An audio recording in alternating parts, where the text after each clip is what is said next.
Waffle House. Oh, I don't fuck with Waffle House. You gotta go make your own fucking food in the back.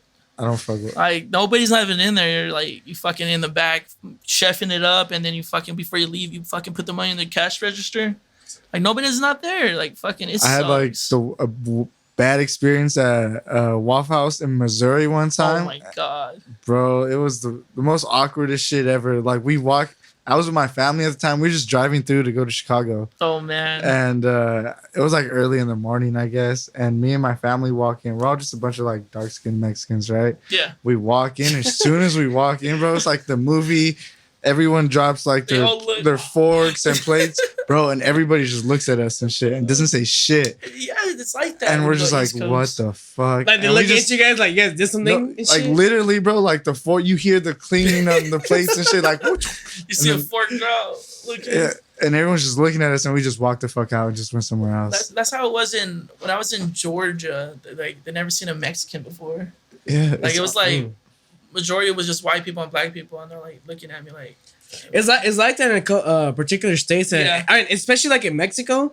It's gonna be a bunch of Mexicans to be honest. Like you're not gonna see any like Americans, African Americans. You're not gonna see. It's just gonna be primarily just Mexicans. And maybe like below like Bolivia and like Argentina, like from South America. But yeah, no, it's like that in various of areas. They're not Mexican, they say. Let's not go into that. Oh man, that's another debate. Hell no. But I mean, well shit. I'm sorry about that Waffle House experience. I've never been to Waffle House ever again. I was like 8 years old or something like that. Never went Waffle back. House is bad. What do you think would have happened if you guys stayed there? I don't want to know. I don't fucking. You wouldn't be here. I don't know, bro. It was in wild. Missouri. I'm done. Yeah, but I mean, it's Missouri though. What do you expect? They're still racist out here in California. It was like in 2001 or 2003 or something. Oh, post Bush. Oh shit! Now we're getting started on that shit. Oh my god, politics. I'm explaining. Skip next. True. Next. So let's get into EDM politics then. Oh shit! Hey, no, but speaking about like EDM politics, like what do you think about like the scene out here, like in general, like in the Inland Empire, not maybe a little bit about Los Angeles, but like just like Inland Empire in general, and like you going to like Dallas and like experiencing certain like go on. No, sorry. I believe more like the EDM community out here in the IE is more like open arms. Then you got towards LA. Then you got like a mix. I'm not dissing or anything, but you got a mixed batch of like cool guys, and then like what I mean by cool guys is like that cool guy rule, like I don't explain it. It's just like cockiness, cool guy shit, like not like what's up, bro? How you like? What's up, man? I'm Eric. You know, they're like, oh, what's up? Like that's it. Like you know, that's that cool guy shit. I hate that. I hate that cool guy shit. And then you got the open arms type of people. And then like towards Dallas, it's 50-50. Cool guy shit and open arms. But I mean, at the end of the day, we're still all in it together, you know? So like there's no point of doing that cool guy shit, you know?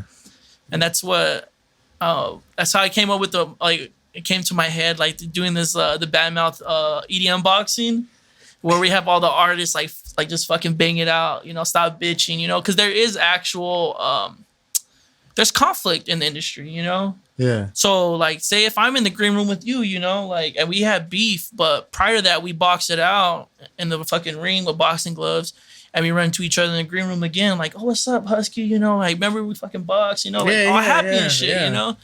But we had a majority of, like, 90%, like, agreed on they want to do the boxing event. Like, I'm going to do, like, a charity boxing event. This money would go towards something, you know, probably towards children.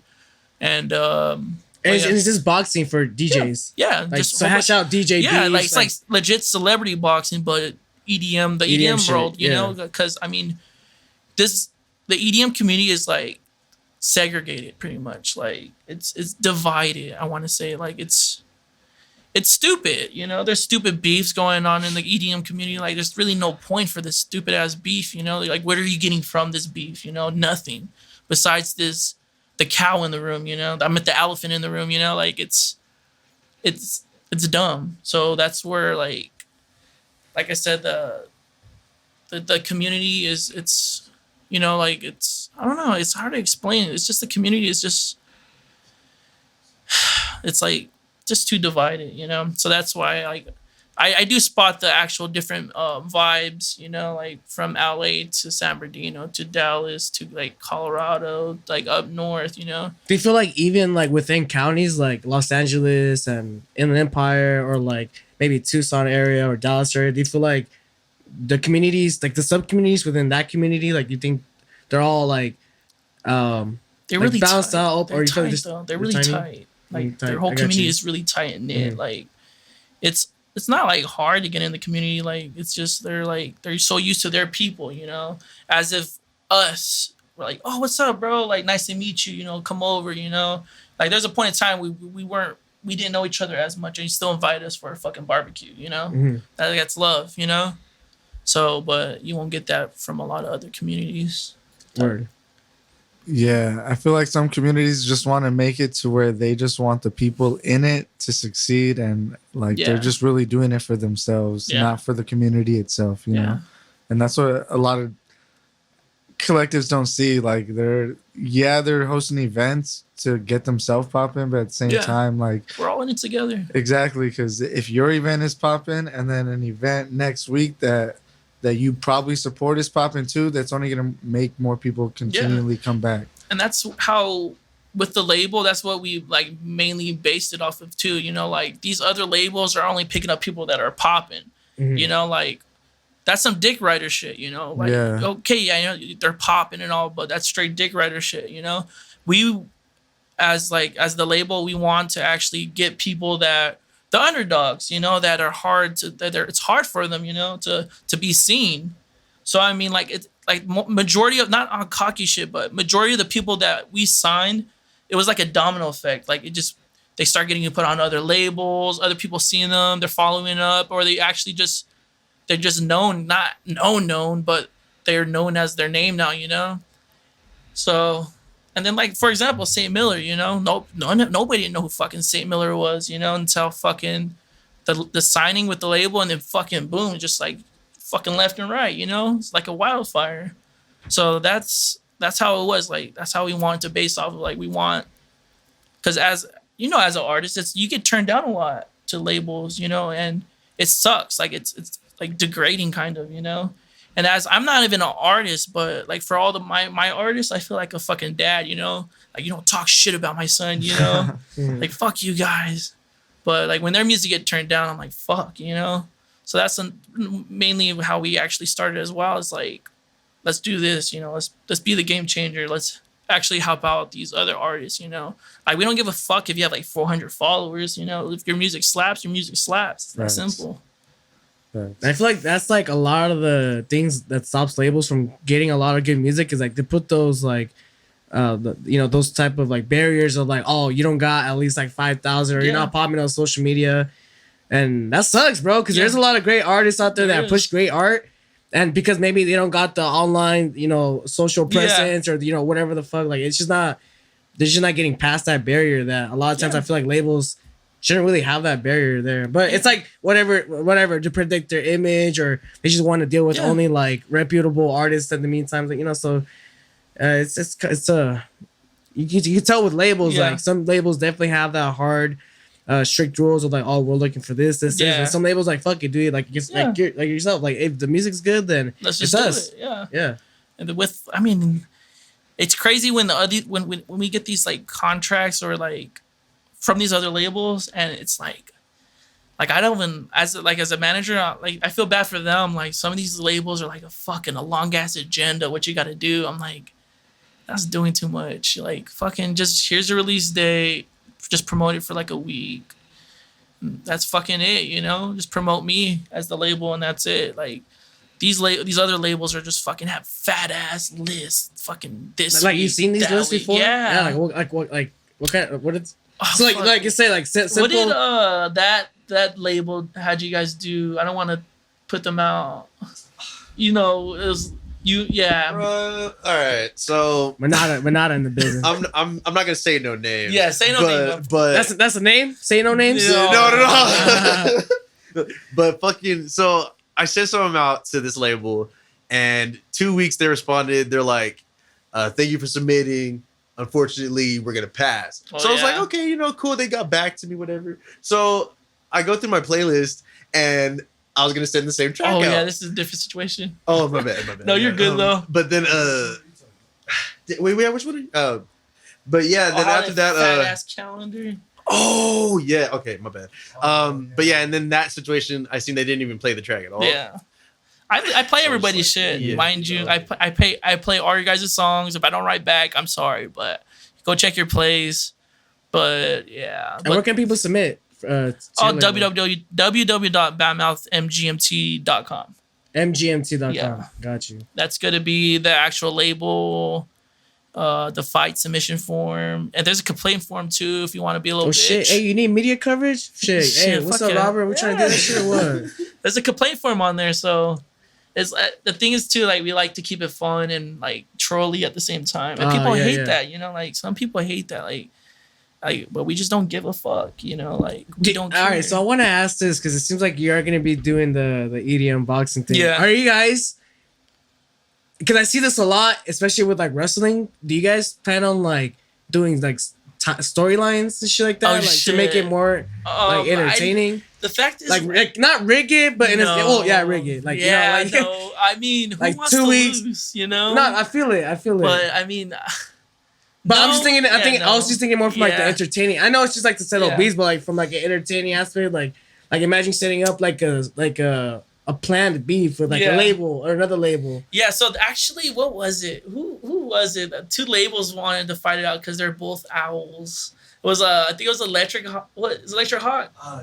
Yeah, I think it's Electric Hawk and something. Owl Festival. It was the fight of the birds. Oh, it was like some little beef. It was Electric Hawk and Night Owl. Yeah, that's not what it was. And they're in the comment on Twitter. They're like, "Yo, we should fight it out."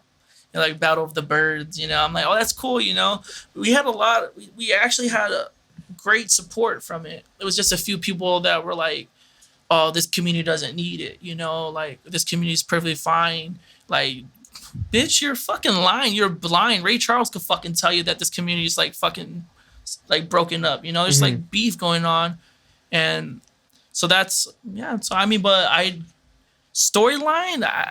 I never thought of that, but no. Well, it was just like because I was like, damn, because when I saw that you guys were like posting clips and shit like that, I was like, damn, like I wonder if he's gonna start doing like shit with like, you know, like actual like entertaining like storylines where like, oh shit, like will this person get his revenge next week in 2 weeks, like an actual fucking like EDM boxing championship belt type shit. Yeah, but probably not. Honestly. No, I was just curious. Yeah, no, but we're just fucking. I actually speaking of like wrestling though, I actually want to like veer off and like manage a wrestler. I don't know. It means possible. Yeah, like the thing is that I want to build up this management to a point where it branches off. It's not just music. It's talent in general. Yeah, talent in general, like the next United Talent Agency, like something like that, you know? So, I mean, who can like do that, you know, like start it up? Like you maybe want to get into managing a comedian or like maybe, you never know. Like it's like we're like UTA. Let's say UTA is like Bitcoin, you know, and I'm Ethereum, you know. I'm coming up, you know, and I want to be like that. I want to be the next thing, you know. But then I want to be so diverse as well. That's what I want it to be. But I'm working my way up. That's what's gonna happen. So I want to veer into like managing a wrestler, and then like get a skate team together. It's like stuff like that. Yeah. It's like it just branches off, and it just, you know, mainly I want it to be more of a natural branch off type of thing. Like if it comes in front of me, then let's do it, you know. But I mean, mainly like we have a lot to offer, you know, as just from where we are at now. You know, we're like on a small platform still, but we're still got a lot to offer. So let me ask you this question, because you mentioned it earlier, saying that you do have people asking if they can manage you and stuff like that. What makes you say yes, I'll manage you? Because like me myself too, I manage Carlos or HUSKI, right? But I also been getting a lot of other people come up to me and ask me like, oh, can you manage me? And I'm thinking myself, how would I manage another person? So like, how do you go through that process? First thing that comes to my head is, are they marketable? That's the main thing. Is this marketable? And then I start like going down the line, like the pros and the cons of like if this is gonna take my time, is it worth it in the long run? Is it like, and then I think about it like, if do I want to put my money into this type of project? So if you're not comfortable putting money into a certain person, then that's a no-go, you know? Like, I'm really comfortable putting money into all my guys right now, and that I would see profit from it no matter what. So that's what I see in, like, not like on some dick shit either, you know, not cocky, like, oh, you're just whack, you know? No, it's not that you're whack. It's like you just need a little bit more tuning up before you come back. You know, come back to me and tune up a little. But I mainly like, what else? And what are those tune-ups? What are those tune-ups to be for an artist? The name. Oh, do you think names, the like the artist name? Yeah, and then how they produce. Like, only been like, some kid hit me up like, I only been producing for like a year, not even a year, like 6 months. I'm like, oh, all right. There's some dude that hit us up. Oh my god. There's some dude that hit us up, and he had a Supreme like header. His header was a Supreme logo. Like, marketable. You got to be marketable. You got to, so it's like presentable. Yeah, definitely make sure your image is correct when you come towards us. Yeah. Okay. And then what else? There's this other kid that hit us up. Like, you gotta be very presentable. Like, I don't care, like, if you don't have an EPK or you're not like that established, you know, like, that's where we could take off and help out. But just be social media presence. That's another thing we look at. But make sure you have great social media presence, interaction with people, and then your street cred. You know, like, your name on the street. Is your name good? You know, is your name clean on the street? You know, I don't want to pick up somebody that has dirt on them. And straight up, because they can look good online, but trust, the streets never lie. Yeah, they never lie. Streets never lie, bro. Yeah, my name's good in the streets, and I value that very high. You know, like, I put that on the pedestal, because at the end of the day, your name is worth, like, you know, a lot down the line. So. Let me ask you, does personality play a big factor to you? Because so I found a couple artists that meet all the check boxes. Social media presence is there, the music is there, you know, everything's there. But then once you start talking to them, and then you find out like that connection, it's not there. It's not. Yeah. It's like sideways. So it's like, there's no way for me to like try to manage you. It's not that you have a bad personality. It's just you don't fit our you know. So like, how do you go about telling people stuff like that? You know. Honestly, I just tell them, it's like, personally, we don't connect, you know, as a team, you know, as in personally us, but then it comes to as a team, you know, like, if I bring one person on board and this one person makes everybody fucking feel uncomfortable, then that's a no-go, you know, like, I see it as cancer. Like, if you're cancerous, you got to cut the cancer out before it spreads. Yeah. And if you're cancerous, your demeanor, your personality is not good. Like, we're not gonna fuck with you. It's that simple. Like, coming from, I played Division I football, and when I was getting scouted, at the very end, it's, they don't care about your grades. They don't care about really anything, but they really do care about your performance. But they mainly care about is your character. What school? How is you off? I went to Northern Arizona. All right. And then after that, bounced back, junior college, and then after that, joined the military. Short story. But yeah, so personality, that's what they ask. How is he off the field, you know? Yeah. And that's where, you know, I took a lot of like these life lessons and took him into the label and fit him in, you know? And yeah, so that's, personality is like a main thing too as well, you know? But there's a lot. It's like, with the label, it's a lot to even think about to try to put it, you know, all in one. So it's really hard, because I know a lot of people are going to start reaching out and stuff like that. So I think what a lot of people should try to understand is, maybe when you look and reach out for someone to manage you, look to see if that group fits your lifestyle, you know, because at the same time, it's a lifestyle that you're going to be fucking going through with this shit, you know? So surround yourself with people that you want to surround yourself, that want the same thing, you know? Exactly. Because, I mean, if you're around a whole bunch of bums, then you just want bum shit, you know? You're just gonna be doing some bum shit, you know? Yeah, you don't want that. Yeah, I mean, it's tough. It really is, but it's the truth, and people don't like the truth. You know, it's facts don't care about feelings at all. Nope. They do not. These facts don't give a fuck.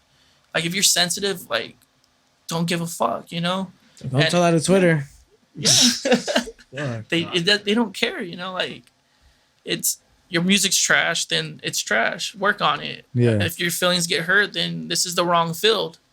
Because I mean, if this is not even the beginning, this is not even the tip of the iceberg. You know, like as collective, all of us together, we're not on the we're not even on the tip yet. You know, like we're barely even starting. You know, and it's if you can't take criticism right now, then good luck. Get a 9-to-5, honestly. Like, fuck the music shit. You can't take criticism. It's more of a constructive criticism, I like to say. Yeah, there's a saying that I recently heard from a comedian. It's like to support mediocrity is to hate the craft or something like that. Because, like, if you're only supporting shit that's not good, it's like I understand everybody has the passion, right? Yeah. And you want to be in this, but if you're trying to get somewhere and whatever your marketing isn't good, that's gonna make whatever field you're in be diminished a little bit because they're letting in mediocre stuff, you know. Yeah. And this industry is not for that. Yeah. This industry is not for the mediocre. This industry is for the people that full-fledged could do it, have an eye for it, have an ear for it, whatever, and know their path and you know. Straightforward. Yeah. Wow. Wow. We're just bouncing around left and right. I didn't even know you played but I didn't even know you played D1 football. Yeah, wow. Northern Arizona slot receiver. I was about to ask you what you played in. I converted. So prior to that, I played 14 years in total football, and then I started from when you were a kid. Yeah, General American and Pop Warner, and then after that, I worked my way up. I played mainly defense, and then they switched me out from outside linebacker because when I went to college, I wasn't like pretty much. I'm 6 foot, and I'm still 6 foot, and I was roughly about like 195 pounds, and that's not gonna cut as an outside linebacker. You know, you need to be like 6'2", 240. You know, so they're like, we need to convert you to a slot receiver. You're pretty big, slot receiver / tight end, whatever. You know. So then after that, became a bounce back. Then went to junior college. And I was like, fuck this. I was working and fucking going to junior college, playing football at the same time. I was like, fuck this, dude. Like, I can't do it, you know? So I was like, fuck this. You know, I'm going to join the Army. And then after that, get out and then fucking use that scholarship that they give you at the end of the Army to go to college. So you did 5 years? Or 4? 4? Yeah. Okay. Yeah, it sucked. It sucked. If you think about joining the military, probably go Navy or Air Force. Easy boot camp. Yeah, that too. But I mean, you're privileged. It's privilege. Like it's a cakewalk. Yeah, my dad did 22 years in the Army. Oh my god. Fucking crazy. I'm so sorry. Oh my god, it sucks. I did 4 years and that fucking sucked, dude. Like, bro, my cousin did he did it right out of high school. So I'm assuming he was 18. Yeah. He did that for like 10 years. Fuck. In the Army, yeah. It's, and you go back and forth. It's torture, dude. Damn. It's torture. Like I said, in Navy or Air Force, if you're gonna join the military, if you're watching this, like Navy or Air Force. Because if not, you're gonna be like, "Fuck, I regret it. I should listen to Eric." It sucks. It really so what does this like? Like it's just more work. It's more like I mean, okay, more waking up early. It's just but assignments. I think the reason why I hated the Army was because I joined the Army as 11 Bravo. I was an infantryman. Okay. And it was very brutal. Like we're the ground troops. We're the first people that actually like we go in, you know, besides the Marines, but we're the ones that actually kicking in doors, blowing shit up, stuff like that. But the training like was tough, you know, not even being deployed, it was more of like back at home training was tough because You got to go through so many drills because you have to practice this. You have to practice shooting, fucking clearing houses and stuff, because when you get deployed, it's game time. You know, this is real shit. This is what we were training for. And I think that's what gave me a bad taste of the Army, because it was training 24/7, hitting the field, training. I was like, fuck this. I should have got an office job in the Army, you know? And that's like every day, especially when you're deployed. Like, every day. Yeah, it sucked. Even like back at home, like when you're training, is it every day, or is it like, it's so or on paper it's Monday through Friday, or like they try to sneak in the Saturdays, Sundays? We're pretty much, I can say that. Yeah, you can say that. Okay. Yeah, it sucked. It sucked. Well, anyway, now you're out here in the dance music scene, managing artists. Yeah. That transition, bro. Yeah, I know. It's crazy. That's like we had some transitions, bro. It's like a football movie, player. You know, it's serving our country. Thank you, bro. Yeah, thanks. And then now, you know, doing the dance music shit, managing artists, you know, and making the moves, starting your label. Making dreams come true, bro. Yeah, you do a bunch of stuff, bro. It's like what I was like. You doing NFTs too, huh? Yeah, I started NFTs. Hey, shout that out right here. How's that experience been for you? It's fun, creative. Like, so during the pandemic, like legit the shutdown. I was like learning a lot of more new things, like learning like inner and outer workings of Photoshop, After Effects, Premiere Pro. Like, I knew like the simple things, how to use it, like the basics, and then I got more in depth of like, I should use this time wisely, you know, because I was seeing people like learning new languages and shit. I'm like, what the fuck, you know? I need to use this time.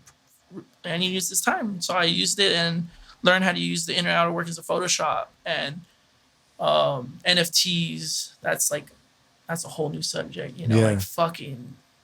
That's we can talk off mic, bro. God, dude, fucking. Oh well, have you been collecting NFTs yourself or just? So I have 4. They're all gifted, and the value on them is actually going up. Like, when they gifted to me, it was like probably like $20, and right now it's like at $800 right now. Damn, really? Yeah, and I was like, it's gifted, you know. And like, this is all like it's minted in Ethereum. Yeah, it's minted in Ethereum, but there's a way around it. Like, people are like, I want to post my NFTs, but it costs a lot. The gas price on it costs a lot to even post it. While Rarible, they do free minting. So you're able to post it, free minting, and then when the person buys it, they got to pay for the gas price on top of what you put it for. Oh, so the actual buyer. Yeah, so they have to pay for the gas price. So it's a way around the minting, but people like kind of discourage against it, like just pay for the gas price and then I pay for just pay the tax. Yeah. But I'm cheap as fuck. I'm very frugal. I'm very frugal with my money, so I'm like, fuck this. They're paying for this fucking gas price and they're paying for the NFT. But let's see how bad they want it, right? Yeah, but I mean, I got my first bid on my NFT, but on some of my NFTs, but it's not what I wanted. But it looks good because it says somebody bid on it. Mm-hmm. But like with that, I did the NFT world with like I'm pretty much doing pixel military stuff, like the stuff I seen in the Army, and then making it into like pixel form type of like an object, like a pixel Humvee, like because I seen that in the military, you know, for example, and people can't really say that. A lot of people can't say they've been in the military, you know, and in my bio it says ex-military vet trying to be a vet in the NFT world. So I'm like, that says it all, you know?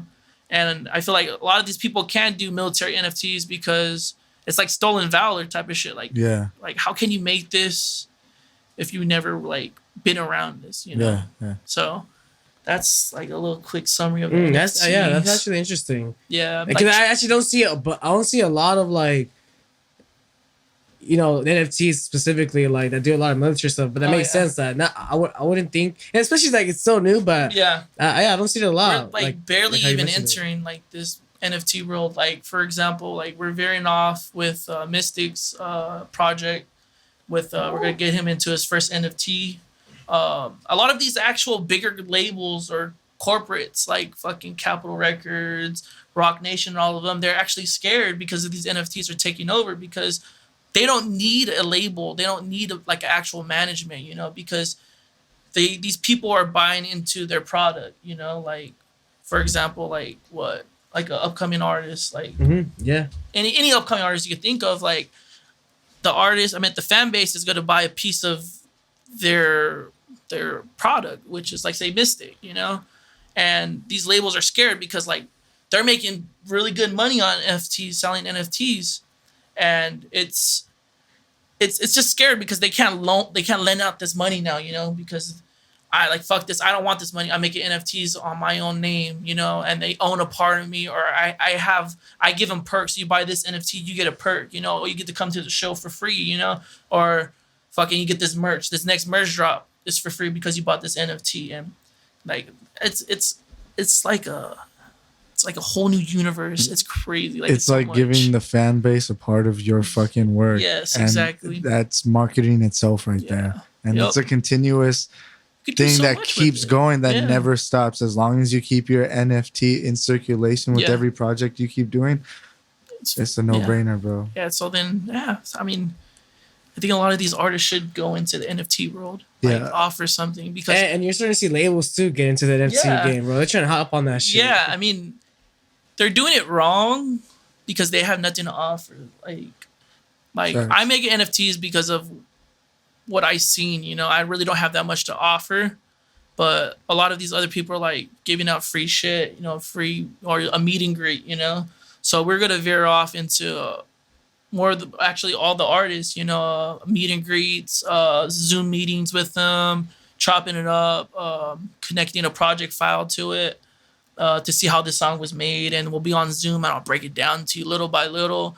Or here's the stems as well. We'll go with it with each other, you know, and it gives them that feeling, that sensation of like, you know, feeling important, you know, and then a lot of people love feeling important, and that's what we're gonna give them with NFTs. And I mean, but like I said, people need to do NFTs. You know, a lot of these upcoming artists, do your research. Definitely that part though, research, especially when you're getting into the people that are listening for the collector game, you know. Yes. Understand this because this is really new. There's so many ways of getting scammed on stuff like this too, because a lot of these websites that you go to see these NFTs on, they're not like for sure contracts. Like their smart contracts aren't really catered for the collector or anything like that. So you really gotta look at what you're buying into, especially. And then, with the with Rarible and then OpenSea, you can do royalties. So you'll forever get your 10, 20%. I think the highest is 50% you can go, but it's with the artist, you know. So like say artists as well, royalties is a big thing. So with this NFT, I sell it. Sorry. With this NFT, I sell this NFT, and down the line, whoever keeps selling it, I still get my 10% or 20%, no matter what. Yeah, and the person gets to fucking make money off of it. Yeah, exactly. So it's a win-win at the end of the day. Yeah. Like it's solely yours, you know. This is yours, and like I said, it's just a touch back. You're making these people feel special. You're making them feel a part of whatever project. You make them feel a part of the HUSKI project, you know, like, oh, I got the very first HUSKI NFT, you know, like how special is that, you know, when HUSKI's gonna be like fucking huge, you know, it's gonna be the next fucking main stage, you know, fucking closing out EDC. So I mean, like, imagine like you're in the crowd, and actually not in the crowd, with the NFT you bought in the beginning of the HUSKI project for the NFTs. I'm offering the first people that bought my NFTs fucking backstage passes, you know? Like, that'd be insane, you know? So, like, you can do so much with this. And then people want to get the NFT. And it's putting money in your pocket, too, to keep you going. And it's just circulating in the universe. I mean, the metaverse. It's just circulating. And the metaverse, that's another nutshell. Like, it's a whole new... Yeah, we're going to be the first EDM platform inside a meta. Yeah, exactly. That'd be huge, you know? That'd be wild. But, I mean, it's a lot to that, too. You have to buy property. It's a whole different universe, bro. It's a whole different universe. What? You got to buy property. Like, oh, my God. The property is going for fucking expensive, dude. Is it? So it's this like digital mapping. Like I don't know exactly how, but it's digital mapping property. They show you your square footage of where you're right next to, and you buy this property in the metaverse, and then you can build whatever the fuck you want in it. Bro, these kids that are playing Roblox right now are gonna have the flyest fucking metaverses ever. Dude, you can just convert it over. But yeah, like that's a whole new. It's like so it's like kind of like Sims, like Roblox and shit. Okay. Like, you ever seen that movie? What is it? Was it Ready Player One? Yeah, Ready Player One. Oh, Ready Player One, like so that. That's what they're working into the actual metaverse. You know, crazy. That's what they're doing. So even in the metaverse, you can look at your NFTs in your fucking own. Yeah, like, you have your NFT. It's like a collection. You have your fucking vault, and you're looking at your own collection. You know, so but that's gonna be crazy. That's a whole new subject. Like that's insane. That's crazy. To go all the way back as an artist, you should probably get into NFTs because that's going to be the next wave. I mean, it's still huge right now, and you're like, oh shit, it's already huge. There's no point of hopping on. You should still hop on because it's still barely taking off. You know, it haven't left the ground yet. You know, people are just selling artwork right now. That's all they're really doing. That's mainly what you guys probably know what NFTs are. You know, selling artwork that is valuable artwork. But now it's going to veer into more bigger things, and that's why I feel like artists should be doing the research in the NFT shit, because I mean, there's somebody out there that wants to buy a part of you, you know, a piece of you, you know. Yeah, it's crazy because the way you're talking about it, I could tell like you've done hella research, but people looking outside in are just talking about like, what are you talking? What is the fuck is an NFT? You know, but like it's a non-fungible token. So I mean, like it's hard to really explain. Yeah, but it's good to get into, and if you really want to continue to make money and stuff, definitely head that way. NFT. Hey, you think we could play EDM Confessions in the metaverse? Oh shit! Yeah, you can. You can fucking. You know, if you're in the metaverse, we could have this table here, and you can edit the fucking room into a fucking amphitheater. You know, and then you have actual people who's fucking tuning in, and they're like actual fucking like a Q&A one-on-one while fucking 1,000 people are watching. Like that's not. I'm not saying that's possible. It's actually going to happen. You know, so facts. You need to be, you know, a part of this wave. You need to be a part of some of what this NFT stuff that's coming up. Facts. Well, with that being said, I don't think we have enough time for the EDM confessions, but I feel like we got way more info without it, you know? So, and also with the NFT subject, we just started a Discord and a Lose the Tempo Discord, and we're going to have a tab for NFTs, and we'll probably clip out a section of what we just talked about now, put it in there. But I also have other videos that I have that I've captured from screen recordings from being in chat rooms on Twitter about NFTs. So I was in a bunch of chat rooms with like DJ Snake, with Luca Lush, and them just talking about how they're doing NFTs. And I'm gonna put all that on the Discord. So if you guys want to tune into that, go ahead and go over to the Lose the Tempo Discord. Yeah. Fuck, man, this is a completely different. Yeah, dude. God damn. Threw you off a little. Shit. Nah, my fault. I mean, no. I mean, I'm new to all that shit, bro. But yeah, there might be some Husky NFTs coming out. See, you never know. Never know. We're working out here, boy. We're working. Yeah, you never know. Well, Eric, I appreciate you coming to the spotlight. No you know, talking it up. You know, letting us know how y'all got into this. And was there anything that you want to announce, bro? Like that we haven't discussed in this episode? Like, you know, any possible signings or possible signings?